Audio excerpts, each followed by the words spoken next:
তো এইবার আমরা এই অধ্যায়ের লাস্ট আরেকটি গুরুত্বপূর্ণ অতি সংক্ষিপ্ত প্রশ্ন সমাধান করব। সেটা হচ্ছে, যদি F of x equal to E to the power x হয়, তবে এফ অফ লগ কস পাই ভাগ 4 এর মান নির্ণয় করো। সেম আমরা আগের মতোই যেটা দেওয়া আছে সেই কথাটা লিখে ফেলবো, যে দেওয়া আছে F of x equal to E to the power x. তো এই রাশি থেকে কার মান নির্ণয় করতে বলেছে বলতো?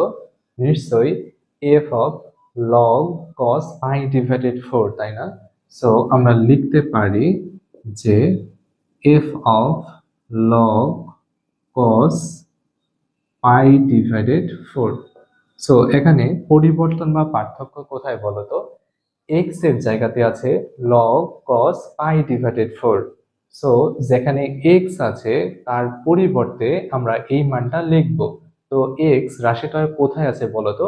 ই টু দি পাওয়ার এক্স, ই এর উপরে এক্স আছে, সো আমাদের পরিবর্তনটাও কিন্তু ই এর উপরেই করতে হবে।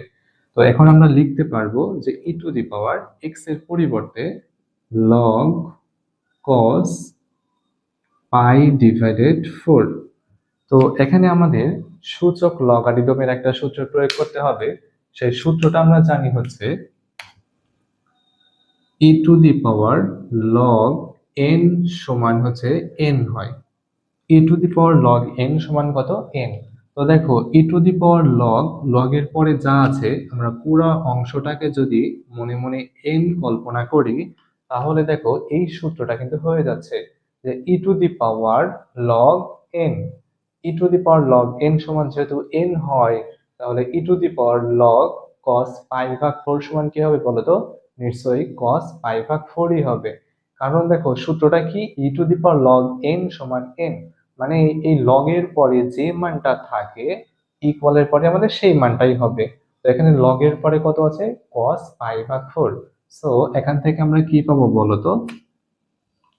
কস পাই ডিভাইডেড 4। নিশ্চয়ই বুঝতে পেরেছো, কস পাই ডিভাইডেড 4। এবার আমরা পায়ের মানটা বসাই দিব, যে কস পায়ের মান হচ্ছে 180 ডিগ্রি। 180-কে যদি আমরা 4 দ্বারা ভাগ করি তাহলে কত হয় বলতো? 45 হয়, তাই না? সো এখানে আমরা লিখতে পারবো কস 45 ডিগ্রি। আর কস 45 ডিগ্রির মান কত বলতো? 1/√2। এটাই হচ্ছে আমাদের অ্যান্সার।